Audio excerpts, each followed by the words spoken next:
Hello friends, welcome in our channel Raghavendra e classes पर मैं गोविंद शर्मा आपका बहुत बहुत स्वागत करता हूं। जैसे कि आपको पता है कि ज्योग्राफी की जो सीरीज है, मैप की जो सीरीज है, वो सीरीज चली हुई है। मैंने आपको इसी सीरीज में लगभग 5 से 6 वीडियो जो है वो अपलोड करवा दी हैं। साथ साथ आज की वीडियो में आपने थंबनेल देख ही लिया होगा। आज की वीडियो में हम बात करेंगे ट्रांस हिमालय के बाद जो महान हिमालय है, उस महान हिमालय के बारे में। साथ साथ आपको विस्तृत जानकारी दी जाएगी इसी वीडियो में। ये 10 से 15 मिनट की जो क्लास है वो बहुत ही महत्वपूर्ण क्लास आपको रहने वाली है। इसी क्लास से आपके एग्जाम्स में, पेपर में जो क्वेश्चन है वो क्वेश्चन जरूर देखने को मिलेंगे। तो सारे बच्चे यहां से शुरू करेंगे महान हिमालय के बारे में। देखो, मैंने आपको पहले बताया था कि हिमालय की उत्पत्ति कैसे हुई। कि हिमालय की उत्पत्ति जो हुई है, हिमालय की उत्पत्ति हुई है इंडो जो प्लेट है और यूरेशियन प्लेट है, उन यूरेशियन प्लेट और इंडो प्लेट के बीच में तैतीस सागर का मलबा आ गया। ऐसे एक प्लेट थी, एक ऐसे प्लेट थी, मलबा आ गया और मलबे से दोनों तरफ से जो प्लेट थी वो प्लेटें टकराई और मलबा ऐसे ऊपर उठ गया और हिमालय का निर्माण हो गया। हिमालय का निर्माण आज भी जारी है, यानी कि इन प्लेटों से तैतीस सागर के जो मलबा है आज भी उस पर क्या है, दबाव पड़ता है।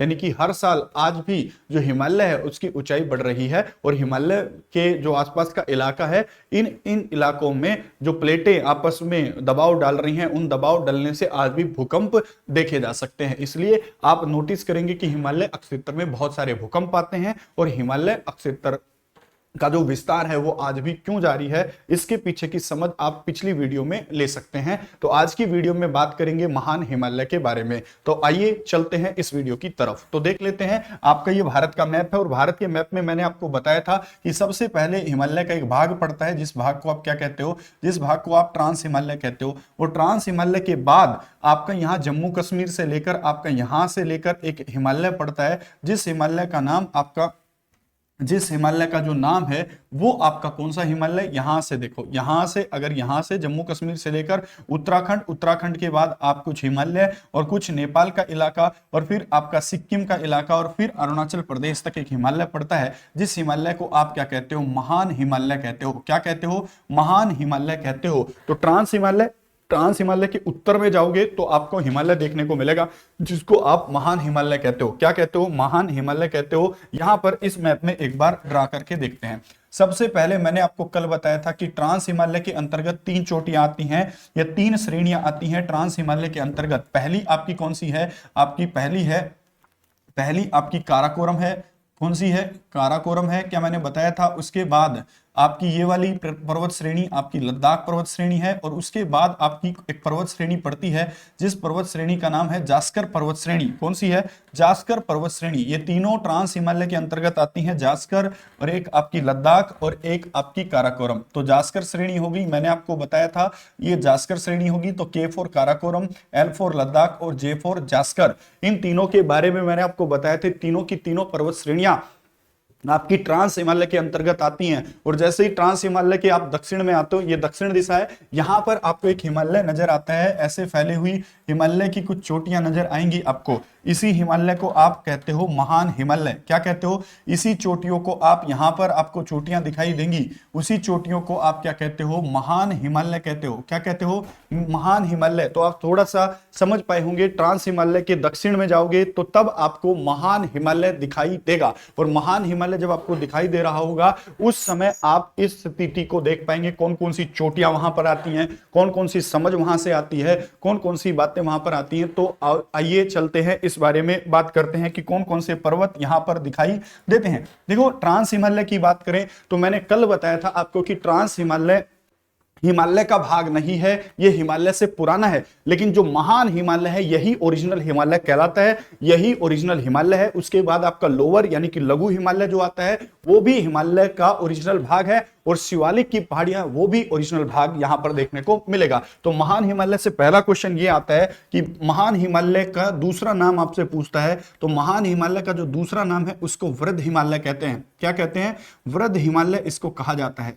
इंग्लिश में ग्रेटर हिमालय, हिंदी में 2-3 नाम है जो आपको याद रखने हैं। एक और नाम है इसका हिमाद्री। क्या नाम है इसका, हिमाद्री भी इसको कहते हैं। क्वेश्चन आएगा हिमाद्री कौन सा हिस्सा है, तो महान हिमालय को ही हिमाद्री कहते हैं, महान हिमालय को ही ग्रेटर हिमालय कहते हैं और महान हिमालय को ही वृद्ध हिमालय भी कहा जाता है। उसके साथ साथ तीसरी बात आपको देखने को मिलेगी यहां से, इसकी औसतन ऊंचाई, एवरेज हाइट, इसकी औसतन ऊंचाई कितनी है, महान हिमालय की औसतन ऊंचाई के बारे में पूछे आपसे तो लगभग लगभग 6000 मीटर। मैं औसतन की बात कर रहा हूं, हालांकि दुनिया का सबसे ऊंचा पर्वत की अगर बात की, पर्वत श्रृंखला की बात करें, वो आपका महान हिमालय ही सबसे ऊंचा है। इसमें दुनिया की सबसे ऊंची ऊंची जो 10 चोटियां वो इसी के अंतर्गत लगभग आती हैं, उनकी भी चर्चा करेंगे, उनकी भी ऊंचाई नापने की बात हम करेंगे। लेकिन अभी इसकी औसतन ऊंचाई की बात कर रहा हूं जो कि लगभग 6000 मीटर के आसपास पड़ती है। और चौथी बात आपको याद रखना, इस हिमालय में ग्रेनाइट के पत्थर पाए जाते हैं। किसके? ग्रेनाइट के पत्थर पाए जाते हैं। ग्रेनाइट के पत्थर यहां पर पाए जाते हैं, इस बात को भी आप याद रख लेंगे, ग्रेनाइट के पत्थर पाए जाते हैं यहां पर। और तीसरी बात आप एक याद रख लेंगे, पहला जो आपका ट्रांस हिमालय है और ट्रांस हिमालय के बाद जो आपका महान हिमालय आता है, जिसको हम पढ़ रहे हैं यहां पर, महान हिमालय के अंतर्गत आप जो पढ़ाई कर रहे हैं उसमें एक चीज आपको और जोड़नी पड़ेगी, ट्रांस हिमालय के बाद और आपके महान हिमालय के बीच में, दोनों के बीच में, जैसे कि मैं क्या बोल रहा हूं, जैसे कि 5वां पॉइंट आप बनाकर लिखेंगे, ट्रांस हिमालय, जो आपका ट्रांस हिमालय है, ट्रांस हिमालय और आपके महान हिमालय के बीच में एक जोन पाई जाती है।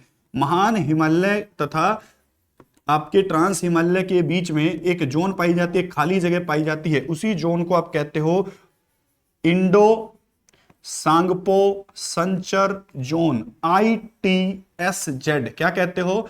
ITSZ कहते हो। इसकी फुल फॉर्म क्या बन जाएगी? ITCZ की। एक खाली जगह आती है ट्रांस हिमालय और महान हिमालय के बीच में, उसको हम जोन कहते हैं और इस जोन का नाम है ITSZ कहते हो। क्या बन जाएगा इसका मतलब? इंडो, टी का मतलब हो जाएगा आपका सांगपो, सांगपो हो जाएगा जो ब्रह्मपुत्र का दूसरा नाम है, और तीसरा नाम हो जाएगा, एस से बन जाएगा आपका संचर और जेड से बन जाएगा आपका जोन। आपके पेपर में आएगा कि आपके ट्रांस हिमालय को और आपके महान हिमालय को अलग करने वाली जोन का नाम बताइए, तो तुरंत आंसर आपका रहेगा ITSZ जोन है, जो कि आपके इन हिमालय को अलग करने का काम कर रही होगी। इन बातों को याद रखना, इन बातों को ध्यान रखना। तो इतनी बातें याद रख दोगे, ट्रांस हिमालय से ये सारी चीजें पूछी जाती हैं। उसके बाद छठा पॉइंट आप यहां लिख दे, छठा पॉइंट जो है मैं यहां लिख रहा हूं कि छठा पॉइंट क्या कहता है कि सबसे ऊंचा है ये, सबसे ऊंचा हिमालय पूछ ले आपसे तो महान हिमालय ही सबसे ऊंचा हिमालय है। दुनिया की सबसे ऊंची ऊंची चोटियां इसी के अंतर्गत आती हैं, सबसे ऊंची चोटियां इसी के अंतर्गत आती हैं, ये भी याद रखेंगे, ये भी आप ध्यान रखेंगे। फॉर एग्जाम्पल, जैसे कि एग्जाम्पल बताऊंगा कौन कौन सी जो चोटियां हैं वो आपकी महान हिमालय के अंतर्गत आती हैं, कौन से राज्य में, कौन से देश में आती है, अभी थोड़ी देर के बाद हम सीख रहे होंगे। तो आइए देख लेते हैं एक बार कौन कौन सी जो चोटी है वो महान हिमालय के अंतर्गत आती है। देखो जैसे कि आपको स्क्रीन पर दिखाई दे रहा होगा, मैंने कुछ चोटियां यहां पर आपको दिखने की कोशिश की है। ये एक महान हिमालय है, कुछ ऐसा अगर फिगर में देखोगे तो ऐसे ही महान हिमालय जाता हुआ दिखाई देगा, जो कि मैंने यहां छाप लिया है आपको समझाने के लिए। तो महान हिमालय आपका देखो, मैंने कल बताया था, आप जास्कर वाली श्रेणी में एक नंगा पर्वत है जम्मू कश्मीर में, नंगा पर्वत कहाँ है? जम्मू कश्मीर में। उसके बाद एक चोटी आपकी उत्तराखंड में पड़ेगी जिसको आप नंदा देवी बोलोगे। क्या बोलेंगे? नंदा देवी एक चोटी। उसके बाद एक चोटी आप याद रखें बंदरपूछ, ये भी उत्तराखंड में है। बंदरपूछ की चोटी कहां पर है? तुरंत आंसर आएगा उत्तराखंड में बंदरपूछ की चोटी। उसके बाद कुछ चोटियां आपको एक याद रखनी पड़ेगी, अन्नपूर्णा। क्या याद रखनी पड़ेगी? अन्नपूर्णा की चोटी याद रखनी पड़ेगी। उसके बाद अन्नपूर्णा के बाद आपको एक चोटी और याद रखनी पड़ेगी, धौलगिरी। कौन सी चोटी है? धौलगिरी चोटी। अन्नपूर्णा, धौलगिरी चोटी, ये भी आपकी नेपाल में पड़ती हैं। और एक चोटी फिर आपको याद रखनी पड़ेगी नेपाल के अंदर, आपको अन्नपूर्णा, धौलगिरी के साथ साथ आपको माउंट एवरेस्ट याद रखनी पड़ेगी, मसालू याद रखनी पड़ेगी और मकालू याद रखनी पड़ेगी। तो यहां पर ये वाली चोटी आपकी मनसालू हो जाएगी, ये वाली चोटी आपकी मनसालू, और मनसालू के बाद आपको माउंट एवरेस्ट देखने को मिलेगा, और माउंट एवरेस्ट नेपाल में है। और माउंट एवरेस्ट के बाद आपको एक चोटी और देखने को मिलेगी, जिस चोटी का नाम आपका क्या है? आपका मनसालू है। मनसालू यहां लिख दिया तो यहां मकालू आएगा। क्या आएगा? मकालू। और आपके तिब्बत वाले इलाके में, तिब्बत वाले इलाके में बोल रहा हूं, सिक्किम वाले इलाके में, सॉरी माफ करना, तिब्बत वाले इलाके में नहीं, सिक्किम वाले इलाके में आपको एक चोटी मिलेगी जिसका नाम कंचनजंगा है। और तिब्बत और अरुणाचल प्रदेश के बॉर्डर पर आपको एक चोटी मिलेगी जिसका नाम है नामचा बारवा। क्या नाम है? नामचा बारवा। तो ये कुछ चोटियां हैं जो आपको याद रखनी है, आपके पेपर में आती हैं, ध्यान से इनको जरूर से भी याद रखें, ध्यान रखें। तो नंगा पर्वत, नंदा देवी, नंगा पर्वत कहां पर है, तुरंत आंसर आप लगा लें इन चीजों को। नंगा पर्वत कहां पर है, आपका जम्मू कश्मीर में है। नंदा देवी और बंदरपूछ कहां पर है, उत्तराखंड राज्य में। धौलगिरी और अन्नपूर्णा कहां पर है, तुरंत आंसर आएगा नेपाल में। और मकालू, एवरेस्ट और मंकालू, मनसालू और माउंट एवरेस्ट ये भी आपकी कहां पर है, ये भी आपकी नेपाल में है। और कंचनजंगा कहां पर है, भारत में पड़ती है कंचनजंगा, और ये भारत के सिक्किम राज्य में स्थित एक चोटी है। और उसके साथ नामचा अरुणाचल प्रदेश और तिब्बत बॉर्डर पर स्थित, अरुणाचल प्रदेश और तिब्बत बॉर्डर पर स्थित एक चोटी है जिसको आप नामचा बारवा कहते हैं। आपके पेपर में आता है कि हिमालय की सबसे ऊंची चोटी, महान हिमालय की सबसे ऊंची चोटी जो कि पूर्व में, सबसे पूर्व में पड़ती है, आंसर आएगा नामचा बारवा। सबसे पश्चिम में पड़ती है, आंसर आएगा नंगा पर्वत। माउंट एवरेस्ट कहां पर है, आंसर आएगा नेपाल। बंदरपूछ कहां पर है, आंसर आएगा उत्तराखंड। कुछ ऐसी बातें आपके पेपर में पूछता है, ऐसी बातें आपके पेपर में आती हैं और बार बार आएंगी। आप सारी चीजों को सीखेंगे तो सारी चीजें आपको बारी बारी याद आ रही होंगी। आइए इनकी ऊंचाई का एक चार्ट बना लेते हैं और साथ साथ आपको चीजें और सिखाने की कोशिश करता हूं कि कौन कौन सी चीजें यहां से आएंगी। तो लिख लेना, एक हेडिंग बना लेना। आप हेडिंग में लिखेंगे क्या, हेडिंग में यहां से एक हेडिंग, ऐसे एक हेडिंग लगा लेंगे और यहां पर लिखेंगे 1, ऐसे 2, 3 और 4, और यहां पर लिख देंगे देश का नाम कि कौन से देश में है या फिर भारत के किस राज्य में है। ये चोटियों के नाम लिख रहा हूं और इन चोटियों की लंबाई कितनी है। लंबाई की जगह आप ऊंचाई लिखा करें क्योंकि पहाड़ों की लंबाई नहीं पूछेगा, ऊंचाई पूछेगा। तो हाइट और किस राज्य विशेष में और कौन सी चोटी है। तो ये 10 चोटी आपको लगभग याद रखनी पड़ेगी जो आपके पेपर में आती है। सबसे पहले आपको सबसे ऊंची चोटी माउंट एवरेस्ट, माउंट एवरेस्ट। तो माउंट एवरेस्ट किस राज्य में है, आंसर आएगा नेपाल, नेपाल में है। और इसकी ऊंचाई लगभग 8848, कई जगह आपको 50 मिलेगी क्योंकि बढ़ रही है। माउंट एवरेस्ट बढ़ रहा है क्योंकि हिमालय ऊंचा उठने की कोशिश अब भी जारी करता है। याद रखें, माउंट एवरेस्ट कहां है, नेपाल में। 8848 दुनिया का सबसे ऊंचा पर्वत है, दुनिया की सबसे ऊंची चोटी है, दुनिया की सबसे ऊंची चोटी कौन सी है, तुरंत आंसर आएगा आपका दुनिया की सबसे ऊंची चोटी है माउंट एवरेस्ट 8848 जो कि नेपाल में स्थित है मेरे भाई। कहां है, नेपाल में। दूसरे नंबर पर आपको लिखनी पड़ेगी कंचनजंगा। कंचनजंगा चोटी कहां पर है, तुरंत आंसर आएगा भारत में है। और भारत के किस राज्य में है, तुरंत आंसर आएगा सिक्किम में। भारत के किस राज्य में है, सिक्किम राज्य में है, जिसकी कुल ऊंचाई आपकी 8586 मीटर है। और ये हिमालय के अंतर्गत आने वाला भारत का सबसे ऊंचा पर्वत है। हिमालय का भारत में सबसे ऊंचा, भारत का सबसे ऊंचा पर्वत जो हिमालय के अंतर्गत आता है, तुरंत आंसर आएगा कंचनजंगा इज द राइट और बढ़िया आंसर। उसके बाद आपसे पूछेगा मकालू, मकालू चोटी कहां पर है, तुरंत आंसर आएगा नेपाल में। ऊंचाई पूछ ले आपकी 8481 मीटर, कितनी है, 8481 मीटर जो मकालू है वो आपका नेपाल में आता है। उसके बाद आपसे पूछेगा धौलगिरी, धौलगिरी कहां आता है, ये भी आपका नेपाल में है, धौलगिरी नेपाल में है। पांचवें नंबर पर आपसे पूछेगा, पांचवें नंबर पर आपसे पूछा जैसे अन्नपूर्णा, ये नेपाल में आता है। अन्नपूर्णा भी कहां आती है, सबकी ऊंचाई जानना जरूरी नहीं है। अन्नपूर्णा भी कहां आता है, नेपाल में। अन्नपूर्णा कहां आता है, नेपाल में आता है। उसके बाद आप मनसालू याद रखें, चौथे, पांचवें, छठे नंबर पर मनसालू, मनसालू याद रखें। सातवें नंबर पर आप नंदा देवी याद रख सकते हैं, नंदा देवी। आठवें नंबर पर आप याद रख सकते हैं बंदरपूछ, नंदा देवी, कामेट पर्वत, ये याद रख सकते हैं आप। नंदा देवी के साथ साथ आप बंदरपूछ याद रखें, बंदरपूछ। पहले इनका राज्य देख लेते हैं। मनसालू कहां पर है, नेपाल में।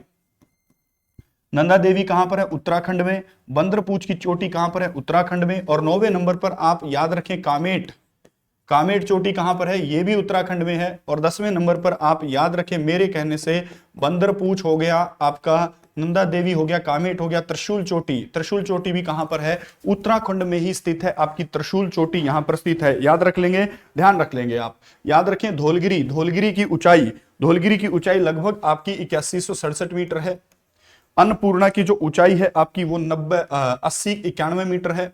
और मनसालू की जो ऊंचाई है, मनसालू की जो ऊंचाई आपको यहां पर 8163 मीटर आपको देखने को मिलेगी। नंदा देवी की जो ऊंचाई है आपको याद रखना 7816। इंपोर्टेंट बहुत है, लिख देता हूं, सारी इंपोर्टेंट नहीं है, लेकिन नंदा देवी पूछी जाती है। नंदा देवी की कुल ऊंचाई कितनी है? 7816 मीटर। नंदा देवी की कुल ऊंचाई कितनी? 7816 मीटर है। उसके बाद बंदर पूछ की आपसे पूछ लेगा, बंदर पूछ की 6316 मीटर बंदर पूछ की चोटी है, 6316 मीटर आपकी ऊंची है बंदर पूछ। कामेट की पूछ लेगा आपसे, तो कामेट की लगभग 7756 है, और आपकी त्रिशूल चोटी की जो ऊंचाई है वो 7120 मीटर है। याद रखना ये बात, रट लेना इन चीजों को, मैंने तो आपको फिर भी थोड़ा सा समझाने की कोशिश कर दी है, तो आप याद रखना 7816 मीटर नंदा देवी, बिल्कुल याद रखना। उसके साथ साथ मैं आपको बता रहा हूं कौन कौन सी याद रखनी है। यहां पर आपको एक याद रखनी है माउंट एवरेस्ट, माउंट एवरेस्ट याद रखना मेरे कहने से। तीसरा, दूसरे नंबर पर आप याद रखना कंचनजंगा, कंचनजंगा की ऊंचाई याद रखना। तीसरे नंबर पर आप नंदा देवी की ऊंचाई याद रखना, ये इंपॉर्टेंट बहुत है भाई। नंदा देवी की ऊंचाई बड़ी इंपॉर्टेंट, एवरेस्ट की ऊंचाई सबको पता होती है, कंचनजंगा की भी ऊंचाई सबसे ज्यादा इंपॉर्टेंट यहां पर आपको देखने को मिलेगी। तो ये कुछ चोटियां हो गई आपकी, और उसके साथ साथ आपको चीजें याद रखनी है। मैं आपको ट्रांस हिमालय पढ़ा रहा था, उस समय मैंने आपको ये बताया था कि कौन कौन सी जो आपके ग्लेशियर हैं वो ग्लेशियर आते हैं आपके ट्रांस हिमालय पर। जैसे कि मैंने आपको बिहापू बताया, मैंने बाल्टोरा बताया, सियाचिन इत्यादि बताया, हिस्पर इत्यादि मैंने आपको बताया। वैसे ही उत्तराखंड राज्य में ग्लेशियर मिलते हैं, जिन ग्लेशियर का नाम है यमुनोत्री, एक ग्लेशियर का नाम है यमुनोत्री और एक ग्लेशियर का नाम है गंगोत्री। यमुनोत्री और गंगोत्री ग्लेशियर निम्न में से कौन से हिमालय में पाए जाते हैं? तुरंत आंसर आएगा महान हिमालय में। और किस राज्य विशेष में है? तुरंत आंसर आएगा उत्तराखंड राज्य विशेष में स्थित। आपके इन बातों पर ध्यान रखना, यमुनोत्री और जो गंगोत्री ग्लेशियर है वो किस राज्य विशेष के हैं? तुरंत आंसर आएगा उत्तराखंड के। और किस हिमालय में है? ग्रेटर हिमालय यानी कि महान हिमालय के अंतर्गत आने वाली चीजें ये हो जाएंगी। आप इन बातों को याद रख लें, इन बातों को आप बखूबी ध्यान रख लें। तो आज की क्लास में क्या जानने की कोशिश की? आज की क्लास में जानने की कोशिश की मनसालू मकालू कहां, माउंट एवरेस्ट कहां, और इनकी ऊंचाई कहां, और आपका जो महान हिमालय है उसके अंतर्गत कौन कौन सी चोटियां आती हैं, उनकी लंबाई ऊंचाई कितनी है, और वो किस राज्य विशेष में आती हैं, इन बारे में जानने की कोशिश की। महान हिमालय कहां कहां तक फैला ये हमने जाना। कौन कौन से जो ग्लेशियर हैं वो महान हिमालय के अंतर्गत आते हैं? यमुनोत्री और गंगोत्री ग्लेशियर, जहां से आपकी यमुना नदी निकलती है यमुनोत्री ग्लेशियर, और जहां से आपकी जो है भागीरथी नदी निकलती है वो आपका गंगोत्री ग्लेशियर है, जो कि आगे चलकर गंगा का निर्माण करती है। इन बातों पर भी आपने चर्चा की आज। तो आज की वीडियो में सिर्फ इतना ही। कल की वीडियो में मैं आपको कराने वाला हूं लघु हिमालय और यानी कि लोअर हिमालय, और साथ साथ शिवालिक हिमालय के बारे में बताऊंगा। उसके बाद हम पढ़ रहे होंगे नदियों के अनुसार हिमालय कैसे विभाजित किया गया है। उसके बाद फिर हम भारत के अलग अलग आयामों पर और भारत के अलग अलग मानचित्र पर और भारत के अलग अलग तथ्यों पर बात कर रहे होंगे। आई होप आपको ये वीडियो अच्छी लग रही होगी, ये सीरीज अच्छी लग रही होगी, बातें समझ में आ रही होंगी। अगर आप इस चैनल को देख रहे हैं तो चैनल को सब्सक्राइब जरूर कर देना, वीडियो को लाइक जरूर कर देना। आप सभी बच्चों को मेरी तरफ से जय हिंद, जय भारत, नमस्कार। मिलते हैं अगली वीडियो में।